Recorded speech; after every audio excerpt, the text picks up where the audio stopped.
The big story, of course, we are just hours away from this year's first presidential debate in Atlanta. And while President Biden and former President Donald Trump have done this before, this time there will be no live audience and they will not be able to talk over each other. New CBS News polling finds that 63% of voters planning to watch the debate live say they are most looking forward to hearing about the candidates' policies and plans, while only 12% are interested in their interactions with each other. Our Caitlin Huey-Burns is following all of this for us from Atlanta. Well, I hope the candidates take heed. We want to know what they're going to promise the country. In addition to that polling, new CBS polling also asked voters if this debate could actually change their political views, and 67% said no. So then, I guess, who will the candidates be speaking to? Are they going to be trying to change minds or just really kind of win over that elusive, unconfirmed voter? Yeah, good morning, Anne-Marie. Elusive is right. And those types of voters who are persuadable at this point are just such a small percentage of the electorate and in just a handful of battleground states. You know, I've been traveling around the country following these campaigns, talking to voters. There are very few who haven't actually made up their minds, but the decision that they're making a lot of times when I talk to them is, will they show up and vote at all? We know that a lot of voters are disenchanted by these candidates, disappointed that these are their choices, and so whether to show up is the big question this time around. But it's interesting, Anne-Marie, also in our polling, we saw that Biden supporters want him to turn the heat up tonight, and Trump supporters want him to turn the heat down tonight. So we're also watching how respective political camps, those base voters that these candidates also have to turn out and make sure they turn out, are watching this as well.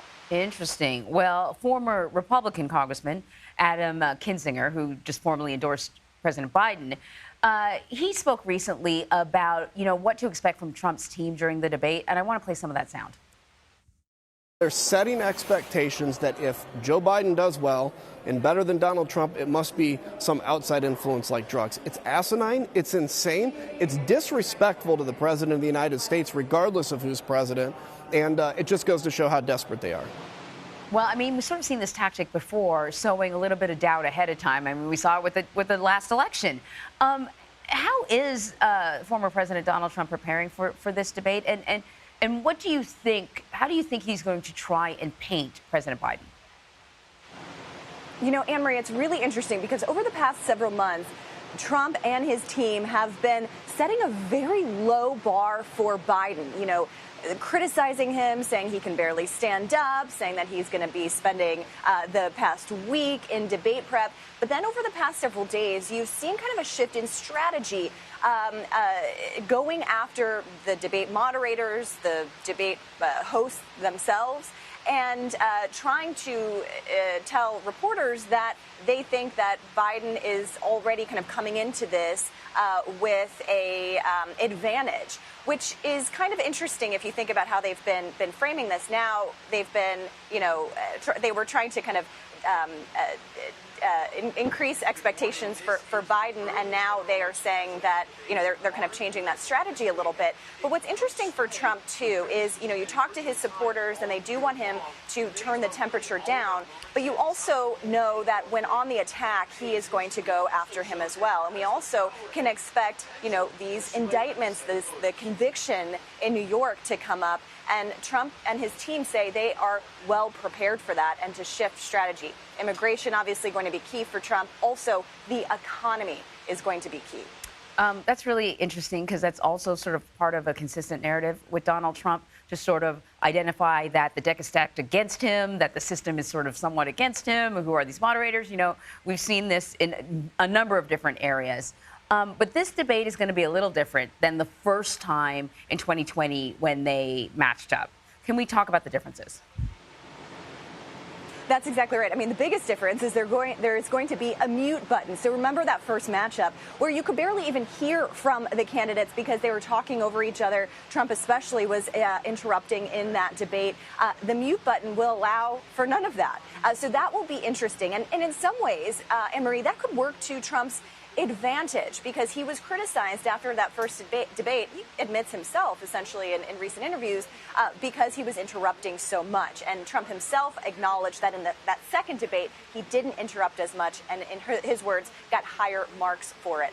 So not being able to interrupt in mute is going to be better for the viewers, actually, because they could actually hear from these candidates. But as you mentioned, they are also, this is the first time that they are going to be on a stage together. This is the first time that two presidents, one current, one former, are facing each other in this kind of setting. It's also happening way earlier than it has in the past. And the Biden campaign has been hoping that that will change the trajectory of this race because according to polling, especially in battleground states, this has been very tight with Trump with a slight edge in some of these areas. Yeah, it's like odd to have to keep saying the presumptive nominees when we're talking about the debate because usually by this time, these are the nominees, you know? I thought, not having a studio audience, too, I think is pretty significant. Yes. For the audience at home, I just think about those one-liners, those zingers that kind of pick up and become viral moments. But a lot of that has to do with feeding off of the audience, how the audience reacts. And now there'll be none of that. Yeah, that's a really important distinction from past debates as well. This is just going to be the two candidates in a studio, essentially a television studio. Two candidates, two moderators, and that's it. Trump likes to feed off a crowd. We know this, having covered him for so long. That is why he hosts a lot of these rallies. So not having that studio, not having an audience there could be a disadvantage to Trump and a perhaps advantage to Biden to be able to kind of not, feed off that crowd and also not have the interruptions of the crowd. So that will be, interesting to watch how they do that. But again, 90 minutes, only 2 commercial breaks. This is a real split screen for the country. And I should note, Anne-Marie, traveling around covering this campaign all year, we've been so focused on it, but a lot of voters we talk to just aren't paying attention at this point. It's a lot to consider. There's a lot of time left to go. So this could be the first time that people are really tuning in to kind of see this split screen and see if they want to show up at all. Caitlin Huey-Burns, thank you so much, Caitlin. Well, both of the presumptive nominees are stepping up their outreach with black voters ahead of tonight's debate. CBS News polling finds President Biden still holds a major lead with the group over former President Donald Trump. But that support is less than what it was in 2020. Don't forget, you can follow along with CBS News 24/7 for the first presidential debate. Coverage will begin streaming today at 5 p.m. Eastern on America Decides. The debate begins at 9 p.m. Eastern.